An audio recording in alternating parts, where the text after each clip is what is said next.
Olá, graça e paz, seja bem-vindo ao canal Ciência Bíblica.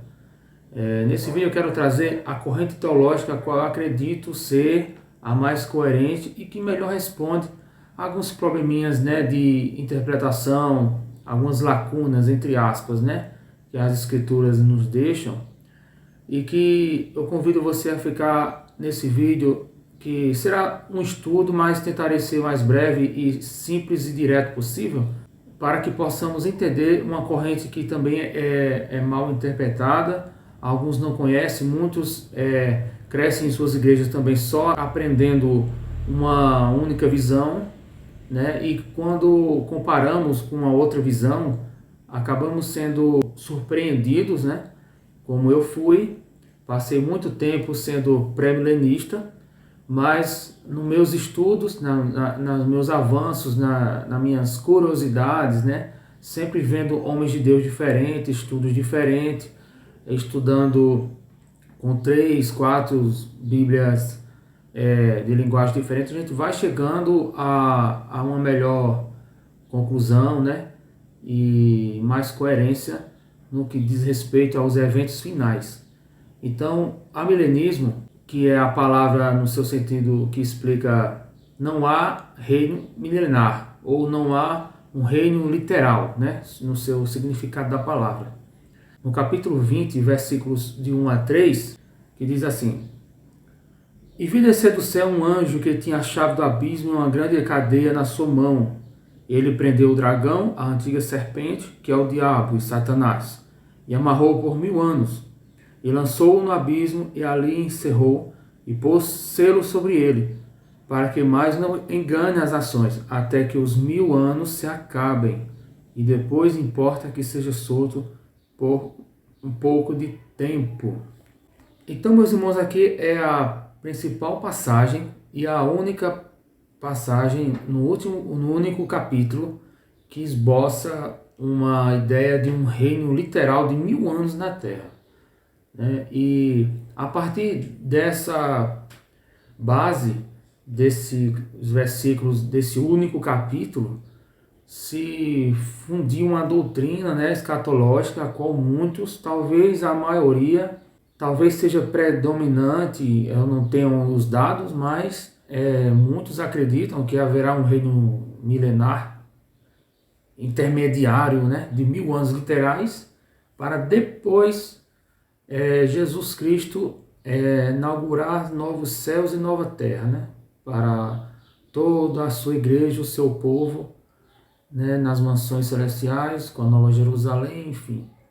Então, para começar essa linha de explicação, é muito importante frisar que o livro de Apocalipse ele é um livro simbólico e que não obedece uma ordem cronológica. São visões que o Senhor Deus dá através do seu anjo para João, e no que o Senhor vai mostrando as visões, João vai escrevendo. Não é uma linha histórica ocorrendo, Vamos ver aqui nesse estudo que no mesmo capítulo aponta para várias situações diferentes, lá do início da história, no meio e também no fim.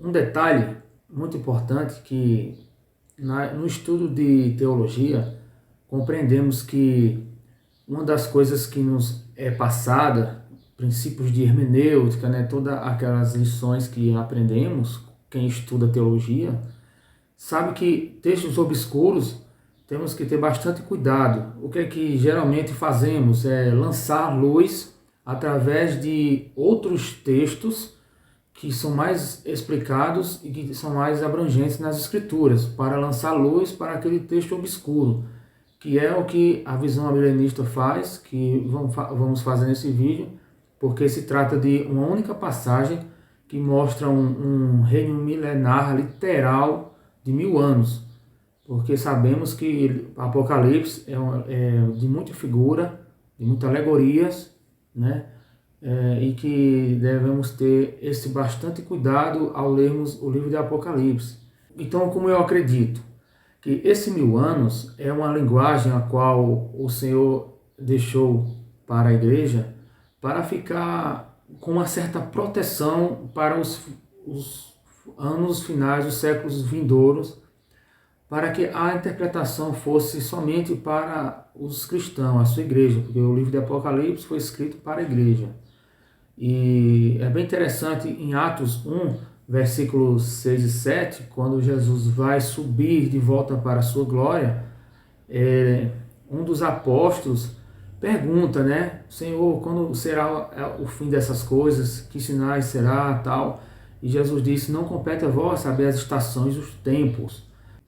Nos dá esta ideia de uma proteção, de uma revelação que será dada dentro de um certo limite para seu povo e que não todos entenderão, porque é fácil pensarmos se tudo fosse bem revelado, bem mostrado de formas às claras e bem nítidas nas escrituras, quantas pessoas maldosas, falsos profetas, né? Até mesmo os governos imperadores não teriam já destruído ou feito qualquer coisa para manipular e mudar, né, as escrituras. Então eu vejo por aí, meus irmãos, que Deus tem toda a ciência, a sabedoria debaixo, diante da sua visão, para que possamos ter essa proteção.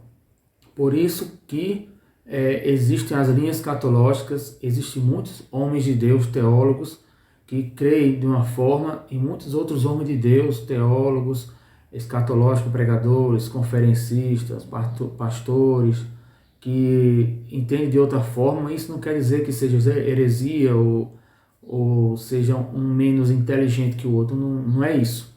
Isso realmente é um livro que interessa ao seu povo, são revelações que é para estarmos de forma contínua buscando e esperando no tempo certo o Senhor revelar, né? E Deus está mostrando nos tempos finais ao seu povo as coisas vindouras, para que possamos estar no tempo certo, firmes, para então encontrarmos com o Pai após a vinda do Senhor Jesus Cristo. Então, Apocalipse, capítulo 12, versículos 9. E foi precipitado o grande dragão, a antiga serpente, chamado Diabo Satanás, que engana todo mundo. Ele foi precipitado na terra e os seus anjos foram lançados com ele. E ouvi uma grande voz no céu que dizia, agora chegada está a salvação, e a força e o reino do nosso Deus, e o poder do seu Cristo, porque já o acusador dos nossos irmãos é derribado, o qual diante do nosso Deus os acusava de dia e de noite. Até o versículo 10 mesmo. Então aqui, meus irmãos, nesse contexto, vemos que o inimigo de nossas almas que nos acusava de dia e de noite, ele foi derribado, né? E eu entendo que aqui foi logo após a vitória de Cristo na cruz, porque a partir da sua vitória, ele nos trouxe essa graça, esse período da graça, a qual é o que eu entendo que é esse reino milenar. Esses 1000 anos do Apocalipse 20 é um grande período de tempo, porque é mais de 1000 anos. Quando algo acontece, uma história de mais de 100 anos, falamos por séculos, né? Então, é mais ou menos essa ideia que o período da igreja, que é a qual Jesus reina hoje, é milenar. A palavra está 1000 anos, por ser um número para nós termos essa codificação, né, com a sabedoria de Deus, para tentarmos entender que o livro do Apocalipse é simbólico, e esse 1000 anos eu entendo que ele é um reino milenar, é um período grande de tempos, porque é mais de 1000 anos. A vinda de Jesus limitou o poder de Satanás, porque ele não opera hoje como operava no passado, né? Que lá em Jó, capítulo 1, ele voava livremente, os anjos chegaram ao Pai e com ele Satanás, e Deus pergunta, de onde vens? Satanás responde, de rodear a terra. Então, aqui nesse contexto, ele não segue uma ordem cronológica. Se você for ver Apocalipse 12, né, fala da mulher, ali a igreja, depois vem a questão do ungido de Deus, que nasceria, regeria as nações com cetro de ferro e que depois voltaria para o seu trono, né? Se você depois ler capítulo 12 toda uma história que aponta para várias para vários momentos, né? Só em um mesmo capítulo, que para termos essa ideia que Apocalipse tem toda essa questão de apontar para vários momentos, sem obedecer uma ordem cronológica, geralmente. Então, aqui eu entendo que o contexto fala que Jesus volta para o seu trono e depois Satanás fica furioso porque ele é precipitado na terra, ele resta pouco tempo. Então esse contexto mostra claramente que ele se encaixa perfeitamente quando Jesus volta, né, no período ali da sua primeira vinda e quando ele volta para o Pai, né, para o seu trono. E Satanás, furioso, sabe que lhe resta pouco tempo. Aí começa o quê? A perseguição, o período do princípio das dores, que, a meu ver, né, começou também com a primeira vinda de Cristo, após o seu retorno para a glória. Então, com o poder de Satanás que ficou limitado, temos que entender que muitas dúvidas ocorrem e perguntam, mas como ele está aprisionado, se vemos tanta coisa má, tantas pessoas sendo enganadas, tanta mentira nesse mundo? Pois bem, muito fácil de explicar, porque Jesus diz que o seu governo não é desse mundo e que o sistema desse mundo ele é regido pelo príncipe das trevas. Jesus disse bem claro, vamos ler aqui, que o governo de Cristo é sobre sua igreja. É sobre sua igreja e que esse mundo não é o governo de Cristo. Esse mundo é regido pelo inimigo. Tanto é que vemos lá em 2 Tessalonicenses, Paulo falando que o ministério da iniquidade opera. Só há um que o resista para até que o seu tempo seja tirado para depois aparecer o anticristo. E quando aparece o anticristo, aí começa o período da grande tribulação, que é justamente lá em Apocalipse 6. Voltando um pouco aqui, temos o início da grande tribulação lá no Apocalipse 6. Você vê que o Apocalipse não obedece uma ordem cronológica.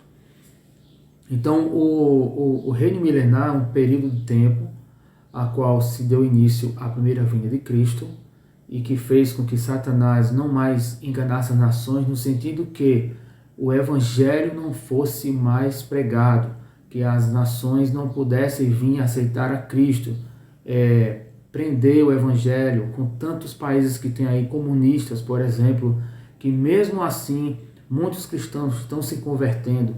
Veja você, quantos outros irmãos que não precisou necessariamente ver uma revelação ou ver milagres acontecer de forma literal, né, Shekinah, mas que dão as suas vidas por Cristo, né, dão a sua vida pelo Evangelho. Quantos não creem, não buscam, não se dedicam às suas vidas sem mesmo ter visto qualquer milagre? Eu, graças pela misericórdia de Deus, cheguei a ver alguns milagres, mas muitos não viram, né? E crer em Jesus. Eles não podem ser impedidos de crer em Jesus. Então, este é o principal objetivo e a proposta do reino de Cristo. É que a sua igreja, ela avança, ela é triunfante. Jesus disse que as portas do inferno não prevaleceriam contra a sua igreja. E com tantos outros países que existem, como por exemplo a Coreia do Norte, tantos outros países que são socialistas, comunistas, que não dá essa liberdade religiosa para os cristãos, né? Então é nesse sentido que ele enganava as nações e que não poderia a igreja, a verdade do Pai, os propósitos, né, serem estabelecidos. Mas graças ao seu Filho, o Cordeiro, nosso Mestre, o Rei dos Reis, Senhor dos Senhores, ele nos fez não só uma nova aliança, mas como deixou o nosso inimigo de uma forma limitada, preso, que ele ordena aos seus anjos caídos a fazerem certos trabalhos, né? Ele está acorrentado de certa forma, simbologicamente, né? Mas ele está limitado, ele só opera diante de legalidade que é imposta a ele, que é as brechas que as pessoas dão nesse mundo, né? Porque as potestades, os principados existem, mas de que para o seu povo, para a igreja, ele não tem poder algum mais, graças Senhor Jesus Cristo. Então, Lucas 17, os versículos 20 e 21, diz: E interrogado pelos fariseus sobre quando havia de vir o reino de Deus, respondeu-lhes e disse: O reino de Deus não vem com aparência exterior, nem dirão ele aqui ou ele ali, porque eis que o reino de Deus está entre vós. Então veja, o reino de Deus está entre vós, dentro de vocês, né? Porque o reino de Cristo, o próprio Senhor disse que não viria com visível aparência. Ele reina na sua igreja hoje. Esse mundo é o reino dele. E por isso que responde às perguntas que muitos dizem: como Jesus está reinando se vemos tanta coisa errada, né? Tanta maldade, tanta mentira, corrupção? Porque o reino de Cristo é na sua igreja, é nos nossos corações, no coração do seu povo. Entendeu, meus irmãos? Que esse mundo jaz no maligno. E veja que interessante, Colossenses capítulo 1, versículos 12 e 13, que diz: Graças ao Pai que nos fez idôneos para participar da herança dos santos na luz. Ele nos tirou da potestade das trevas e nos transportou para o reino do seu Filho, do seu amor. Veja que ressurreição, que nós entendemos que essa primeira ressurreição é quando aceitamos a Cristo, renovamos nosso espírito que é caído, o espírito que é morto no nosso nascimento natural, né? Que todo homem pecou, destituído da glória de Deus está. Mas nesse novo nascimento passamos a ter essa ressurreição, que aqui fala, né? Que na conversão passamos a sair das trevas para a luz. E mais versículos vai dar força a essa interpretação que para mim é muito clara, que quando aceitamos a Jesus Cristo, passamos a ter esse renovo, né? E o mesmo que venha a passar dessa vida, né? Ele vai estar automaticamente no paraíso, reinando, né? De certa forma com Cristo até a sua vinda, até a sua volta, e todos virem ressuscitar primeiro com eles, porque morreram em Cristo primeiro. Vamos ver isso também. Vamos agora para Mateus capítulo 12, versículos 28 e 29. Veja o que ele diz também. Mas, se eu expulso demônios pelo Espírito de Deus, é consequentemente chegado a vós o reino de Deus. Ou como pode alguém entrar na casa do homem valente e furtar os seus bens, se primeiro não o manietar o valente, saqueando então a sua casa? Né? Manietar, né? É segurar, acorrentar, né? Deixar ele amarrado. Ou seja, é o que basicamente Jesus Cristo fez na sua vinda, na sua vitória na cruz. Ele tomou, né, esta autoridade ou essa legalidade que Satanás tinha na humanidade. E aí ele venceu por nós. Então aqui nessa passagem vemos claramente que quando o Senhor Jesus chega, quem recebe a libertação automaticamente recebe o reino. Mateus 6, lá no versículo 33, diz: buscai primeiro as coisas do reino de Deus, né, em Jesus Cristo, e as demais coisas serão acrescentadas.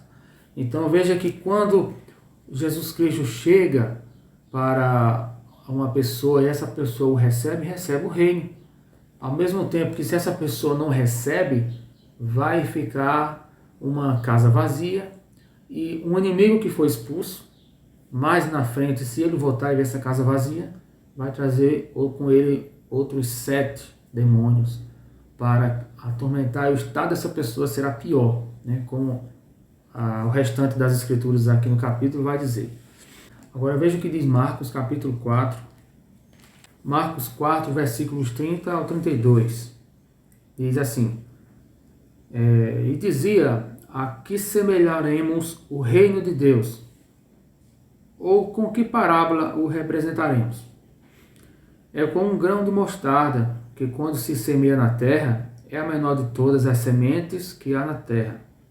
Mas, tendo sido semeado, cresce e faz maior de todas as hortaliças, e cria grandes ramos, de tal maneira que as aves do céu podem aninhar-se debaixo da sua sombra. Acho que aqui o período cultural daquela época, né, era conhecido uma mostarda ser o menor grão. Né? Isso não interfere em nada no sentido geral, no contexto. Mas que a ideia principal que nos passa é que ela vai gerar frutos e vai dar crescimento paulatinamente. Né? Ou seja, o reino de Cristo, aquele que se converte, recebe o Senhor, recebe o reino de Deus no seu coração. E isso tem sido de forma gradativa, crescente ao longo da história, que também, semelhantemente, o pós-milenismo crê assim, né, com a diferença que vai ter uma visão positiva das coisas e que haverá um outro milênio depois, mas eu não vejo assim. O reino milenar é o reino de Cristo hoje, sobre a sua igreja, que é entre a primeira vinda e a segunda vinda de Cristo. Tanto é que vamos ver daqui a pouco o texto que Jesus volta, e na sua volta acontece a ressurreição e ele vence o último inimigo, que é a morte. Vamos ver daqui a pouco. Então, o reino de Cristo ele cresce gradativamente, né, como uma semente que vai fazendo a maior das hortaliças. Então, Colossenses capítulo 2, agora esse aqui vai responder a questão do que eu falei da ressurreição. Colossenses capítulo 2, versículos 12 e 13. Diz assim: sepultados com ele no batismo, nele também ressuscitastes pela fé no poder de Deus, que ressuscitou dos mortos. E quando vós estavas mortos nos pecados e na incircuncisão da vossa carne, vos vivificou juntamente com ele, perdoando todas as ofensas. Então veja aqui, meus irmãos, o batismo, né, a imersão da regeneração do Espírito, diga que também ressuscitou pela fé em Deus, quando, o versículo 3, quando estávamos mortos nas nossas ofensas. O homem natural nasce morto espiritualmente, por isso carece de todos nós termos o nosso encontro com Cristo e nascermos de novo, como Jesus disse a Nicodemos no capítulo 3 de João, né? Todos nós precisamos nascer de novo do Espírito, para que esse Espírito venha o que aconteceu, que é essa ressurreição, como diz bem aqui no versículo 12 de Colossenses 2, e o versículo 13 diz: quando estavas mortos nos seus pecados e incircuncisos na carne, vos vivificou juntamente com ele, perdoando todas as ofensas. Então, a primeira ressurreição é quando aceitamos a Cristo e somos revivificados. Alguns vão entender erradamente e vão dizer: mas lá em 1 Tessalonicenses, capítulo 4, versículo 17, diz que na volta de Cristo, os que morreram em Cristo ressuscitarão primeiro. Essa é a primeira ressurreição. Ali não está dizendo que é a primeira ressurreição. Ali está dizendo que os que morreram em Cristo vão ressuscitar primeiro. É um pouquinho diferente. Depois, os que estiverem aqui no dia do Senhor serão arrebatados. Então é bem importante deixar essa observação. João capítulo 5, versículos 21 ao 24, diz assim: pois assim como o Pai ressuscita os mortos e o vivifica, assim também o Filho vivifica aqueles que quer. E também o Pai a ninguém julga, mas deu ao Filho todo o juízo, para que todos honrem o Filho como honram o Pai. Quem não honra o Filho, não honra o Pai, que o enviou. Então, aqui vemos que o Pai, o Filho, que eles são um, revivifica, né? Aqueles a quem ele quer. Aqui dá mais uma ênfase para essa ressurreição. Aqui ele revivifica aqueles que ele escolhe. Aqui é um contexto evangelístico, daqueles que está para ouvir a palavra do Mestre, para atentar para o Evangelho e se converter. Se você for ver o contexto, é contexto de evangelização. Então, quando ocorre esta aceitação do Evangelho, quem crê em Jesus Cristo passa a receber o reino de Deus e o Espírito revivificado. Então, agora vamos para o livro de Efésios capítulo 2. Efésios capítulo 2, do versículo 5 até o 7, que diz assim: estando nós ainda mortos em ofensas, nos vivificou juntamente com Cristo, pela graça sois salvos, e nos ressuscitou juntamente com Ele. Veja aqui na conversão, ele está falando aqui da salvação. E nos fez assentar nos lugares celestiais em Cristo Jesus. Veja, passamos a assentar com Cristo Jesus nos lugares celestiais, para mostrar nos séculos vindouros depois as abundantes riquezas da sua graça pela sua benignidade para conosco em Cristo Jesus. Veja que aqui fala da ressurreição após a salvação, que é o contexto aqui de salvação, que Jesus nos vivificou, né? E que passamos a, o quê? Em outras palavras, reinar com Cristo, porque aqui está reinando com Cristo. Passamos a assentar nos lugares celestiais em Cristo Jesus. Veja, esse versículo 6 é muito importante para compreendermos que quando nascemos de novo, passamos a estar espiritualmente reinando com Cristo. Ao mesmo tempo, aqueles que passam dessa vida antes da volta de Cristo, já está também no paraíso, de alguma forma, reinando com Cristo. Então, a vinda do Senhor Jesus traz juízo. Vemos aqui Mateus, vamos agora para o livro de Mateus, capítulo 25. E quando o Filho do Homem vier em sua glória, e todos os santos anjos com ele, então se assentará no trono da sua glória, e todas as nações serão reunidas diante dele, e apartará um dos outros, como o pastor aparta os bodes das ovelhas, e porá as ovelhas à sua direita, mas os bodes à sua esquerda. Então dirá o rei aos que estiverem à sua direita: vinde, benditos do meu Pai, possuí por herança o reino que vos está preparado desde a fundação do mundo. Olha que passagem interessante, meus irmãos. O pré-milenismo, que prega de um reino literal, né, um reino intermediário para depois ter uma nova guerra, Jesus novamente vencer Satanás. Tem um sério problema aqui, porque na volta de Cristo, o que é que a Bíblia diz aqui no versículo 31? Quando ele vier com todos os seus santos anjos, ele se assentará no trono de sua glória. Não é no trono físico aqui, no Estado de Israel, fisicamente.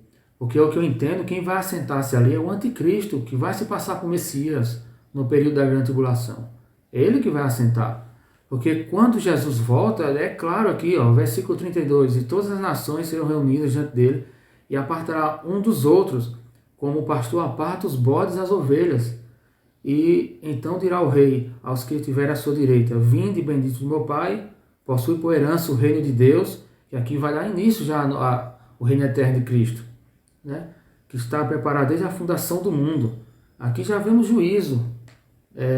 Deus deixou claro que o juízo deixou para o seu Jesus.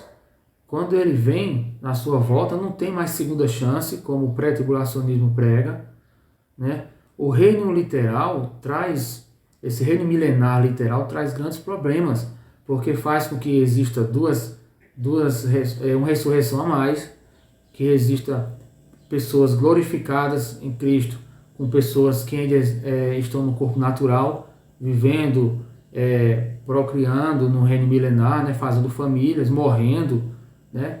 E Jesus, na sua volta, ele vence o último inimigo também, que é a morte, que vamos ver em 1 Coríntios capítulo 15. Então, foi uma das incongruências que me fez repensar a linha escatológica, a corrente dos acontecimentos até o final, né, que me faz mais sentido o amilenismo, porque o livro Apocalipse é um livro simbólico e que devemos interpretar de uma forma toda contextual, respeitando né, a característica do livro, né, respeitando a hermenêutica. Então vemos que a vinda de Cristo, ele se sentará na sua glória, e aqui já vemos, logo após a sua vinda, ele exercendo juízo, né?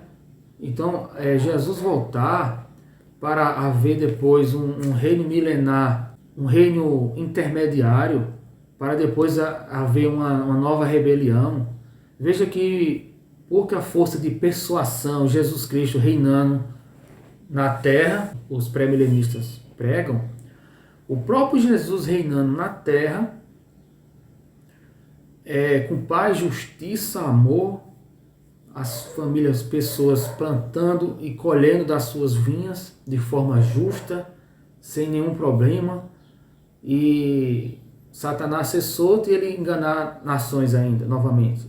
Satanás com mais poder de persuasão do que Jesus, o próprio Jesus reinando ainda ter nova rebelião, poder de persuasão fraco, né, do nosso Senhor Jesus nessa linha pré-milenista, porque não faz sentido o próprio Jesus reinando e haver depois morte aqui, né? Porque lá em Isaías 65 diz que morrer com 100 anos é morrer jovem. Ali são figuras de linguagem também, né, que fica para um outro vídeo, para não ficar tão longo. Ali é uma figura de linguagem que expressa basicamente que não vai acontecer mortes, não vai ter filhos que venham para dar problemas, insatisfação para os seus pais. Então são coisas que temos que ter bastante cuidado na interpretação. Então, continuando aqui, 1 Coríntios capítulo 15, agora um dos principais versículos que me fez despertar para essa linha escatológica, versículos do 23 ao 26, olha o que diz: mas cada um por sua ordem, Cristo, as primícias, depois os que são de Cristo na sua vinda, né? Jesus Cristo as primícias dos que dormem, dos que morreram. Depois virá o fim, quando tiver entregado o reino de Deus ao Pai, e quando houver aniquilado todo o império e toda potestade e força, porque convém que reine até que haja posto todos os inimigos debaixo dos seus pés. Ora, o último inimigo a ser aniquilado é a morte. Então, meus irmãos, essa passagem aqui é muito forte, é muito clara, que aqui o contexto, você depois leia na sua casa, fala da volta de Cristo, a ressurreição que ocorre, né? A ressurreição dos corpos, daqueles que morreram em Cristo, ressuscitarão, recebendo o seu corpo, e aos que tiverem aqui, né, serão também transformados. E importa que ele reine, como diz aqui no versículo 24, até que todo o número dos eleitos, até que todo o tempo seja estabelecido, como vamos ver lá no livro de João, capítulo 7, se encaixa perfeitamente quando diz que em João, lá no livro de João, vai dizer por 4 vezes, entre o capítulo 6, 7 e 8, vai dizer 4 a 5 vezes último dia, e no último dia. Jesus voltará no último dia. Então esse último dia se encaixa perfeitamente aqui, quando ocorrer esse último dia, que será a 7ª trombeta, ocorrerá essa ressurreição, a vinda do Senhor Jesus, que estará completo o número de todos os eleitos, as profecias todas cumpridas, e que ele aniquilará o império das trevas. Na sua vinda, ele vencerá o último inimigo que ocorre hoje, que é a morte. Veja que convém que ele reine, versículo 25, que ele reine até que haja posto os inimigos debaixo dos seus pés. O verso 26, ora, o último inimigo há de ser aniquilado é a morte, né, como já havia dito. Então, a ressurreição aqui no contexto, que é também no mesmo evento da vinda do Senhor Jesus, ocorre que ele vence o último inimigo, que é a morte, e que convém que ele reine até que todos os eleitos, todos os números que ocorre com também o que eu falei de João, que é no último dia da ressurreição daqueles que hão de crer no seu Jesus, né? Que Jesus falou ali para Marta, né? Aquele que crê em mim, ainda que esteja morto, viverá. Então, aqui se encaixa perfeitamente, meus irmãos, e é muito claro quando esse é um dos principais versículos que me fez entender, né? Que a volta de Jesus, ele vence o último inimigo, que é a morte. Então, para continuar, o livro de 1 Tessalonicenses, 1 Tessalonicenses, capítulo 4, 1 Tessalonicenses, capítulo 4, versículo 17, diz assim: depois nós, o que ficarmos vivos, seremos arrebatados juntamente com ele nas nuvens, a encontrar o Senhor nos ares, e assim estaremos para sempre com o Senhor. Veja que, mais uma vez, a característica de para sempre, vinda de Cristo, lembre-se, para sempre, reino eterno, após isso. Porque quando Jesus volta aqui, Paulo falando aos Tessalonicenses, o que é que acontece? Reinaremos para sempre. Então pensa comigo, meu irmão, se houvesse um reino literal de 1000 anos após a vinda de Cristo, com tantas coisas para acontecer durante esse período, né, que é um grande tempo, 1000 anos, não seria algo de tamanha relevância para que não vemos mais na Bíblia citações dos apóstolos, dos profetas? Sempre que vemos o reino de Cristo, os profetas ou os apóstolos mencionando, é sempre a nova terra e novos céus. Sempre vai ser referente aos novos céus e nova terra, não um reino milenar intermediário de 1000 anos. Porque o reino que a Bíblia fala de novos céus e nova terra é um só e ele é eterno, né? Eu só consigo ver uma nova terra e um novo céus, e não consigo ver duas, que é também algo que me fez pensar que essa corrente teológica existe um engano, apesar de que não compromete, né, a salvação do cristão, é algo de caráter escatológico, né, coisas que vão acontecer, mas que para mim é um engano, porque existem muitos problemas nessa visão de um reino literal. Porque quando vemos no reino de Cristo que é hoje, que ele reine na sua igreja, importa que ele reine até que seja completado todos os números daqueles que irão herdar as mansões celestiais, tocará-se a última trombeta e Senhor Jesus virá, e irá acontecer o que está aqui também, Paulo dizendo: após a vinda de Cristo, nós que estivermos vivos seremos arrebatados e reinaremos para sempre com ele, sempre para sempre. Dentro desse contexto que estamos falando, que sempre é algo eterno, a vinda de Cristo sempre remete a algo eterno, que não tem fim. Vamos agora para o livro de Daniel. O livro de Daniel capítulo 4, versículo 34. Mas ao fim daqueles dias, eu, Nabucodonosor, levantei os meus olhos ao céu, e tornou-me a vir o meu entendimento, e eu bendice ao Altíssimo, e louvei-o, e glorifiquei ao que vive para sempre, cujo domínio é um domínio sempiterno, e cujo reino é de geração em geração. Esse sempiterno é uma palavra que em outras traduções é dominante. Então veja só, o próprio Nabucodonosor aqui dizendo que o seu domínio, o domínio de Cristo, né, que aqui a gente entende, o reino de Cristo que viria, é eterno. Veja só, sempre cujo domínio é eterno, de geração em geração. E voltando um pouquinho no capítulo 2, no contexto aqui da visão que o Senhor concedeu a Nabucodonosor, né, da grande estátua, o capítulo 2, versículo 44 somente. Olha que interessante. Mas nos dias desses reis, o Deus do céu levantará um reino que não será jamais destruído, e esse reino não passará a outro povo, esmiuçará e consumirá todos os reinos e será estabelecido para sempre. Viu mais uma vez, para sempre? A visão de Nabucodonosor daquele reino que viria seria um reino eterno. E olha que interessante aqui, ó. diz que não passará para outro povo. O que é que os pré-milenistas pregam? No reino milenar literal de 1000 anos, haverá outros povos que entrarão nesse período, que seriam aqueles que estariam vivos no período da grande tribulação, né? E que fariam famílias, que cresceriam com corpos comuns, corpos que são corruptíveis, coabitando com corpos glorificados daqueles que ressuscitaram em Cristo, reinando aqui na terra, no reino físico. Veja que incongruência, porque o sacrifício de Cristo foi eficaz, foi eterno.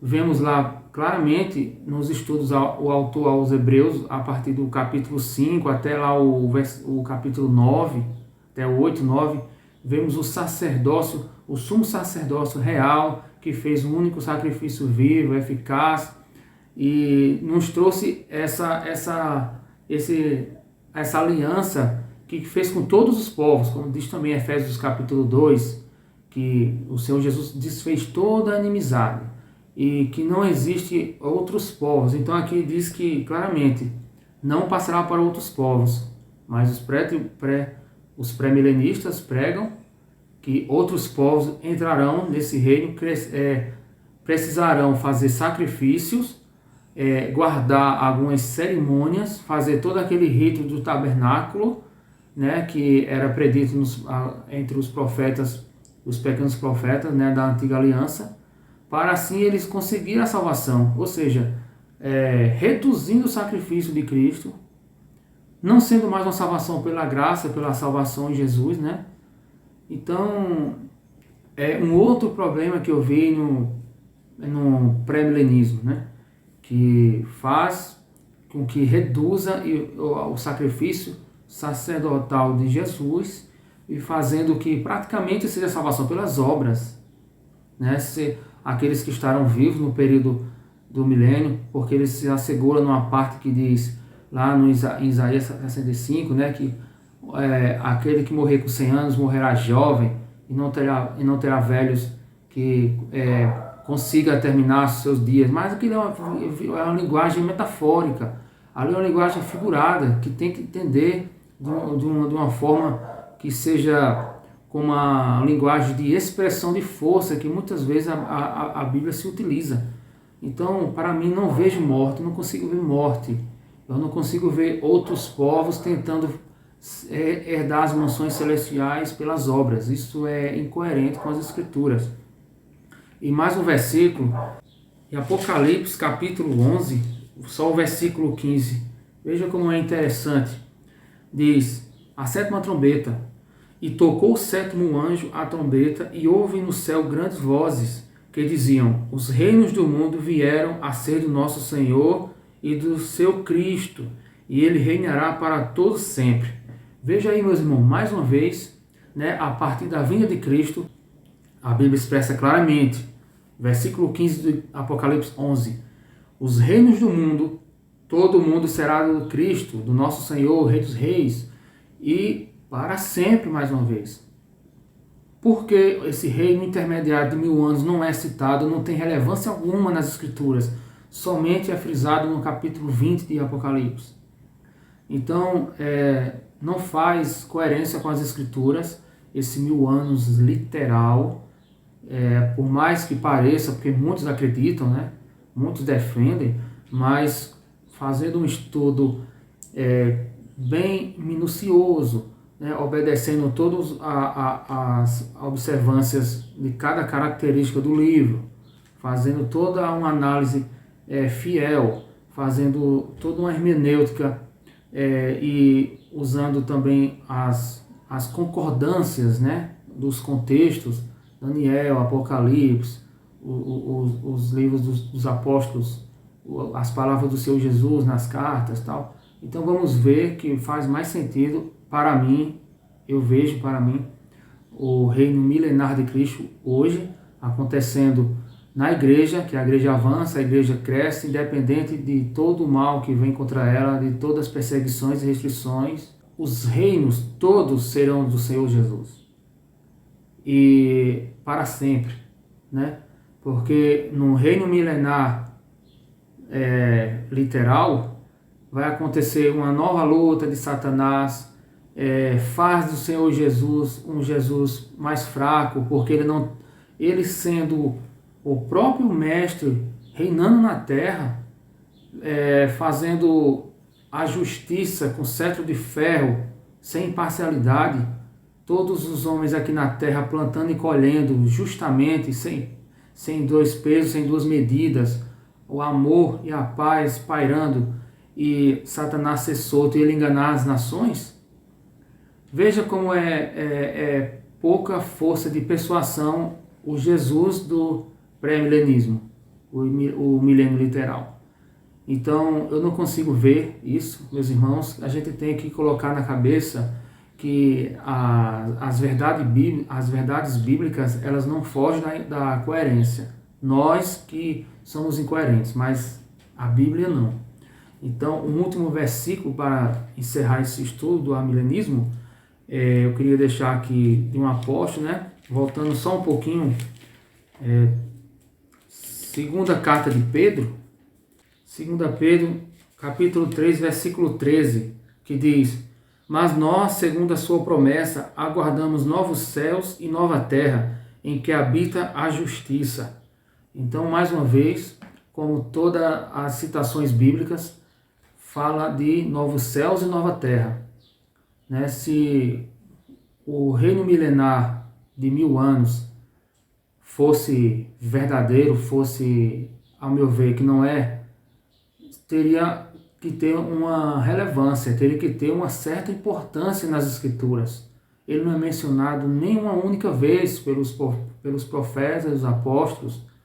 Sempre que vai citar, como estudamos, novos céus, nova terra e o reino de Cristo, o reino que viria, aquela pedra que quebrou os pés da estátua do sonho, da visão de Nabucodonosor, seria eterno, não teria uma pausa intermediária para novos povos adentrarem, fazerem sacrifícios para, pelas obras, herdar a salvação, e também novamente uma batalha de Satanás contra o seu Jesus, novamente Satanás enganar as nações. Então é totalmente incoerente. Então, meus irmãos, esta visão escatológica da corrente dos acontecimentos que eu acredito que faz mais sentido com as Escrituras. Se você gostou, ficou até aqui o final, deixa o like e compartilha para mais pessoas, para que possa conhecer mais essa visão. Ainda que não creia, ainda que você seja pré-milenista, isso não vai alterar em nada na sua salvação, na sua comunhão com Deus, e podemos ser irmãos normalmente e termos uma comunhão. Mas que nessa questão eu tenho bastante convicção nessa visão escatológica, que responde praticamente quase todos, não vou dizer todos, mas quase todos os pontos bíblicos concernentes ao final dos tempos. Fica na paz, até o próximo vídeo. Se inscreva se não for ainda e deixa o like. Deus te abençoe. Até mais. Tchau.